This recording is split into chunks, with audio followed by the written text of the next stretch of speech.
если 23 февраля, то это на военную тематику, думаю, возможно, подойдут сухпайки, не знаю, если человек служил.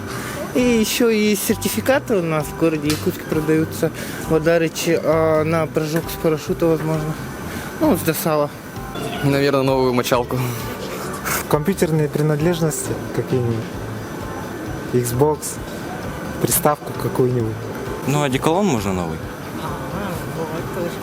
Хорошо. А примерно какую фирму? Лакост. Ну, iPhone хотел бы такой же получить. Подарок жду от вас. Что угодно, только не носки уже, наверное. Что угодно. Да. На 23 февраля самое главное, что бы я хотел получить подарок, самое простое. Поцелуй от любимой и объятия от своих детей.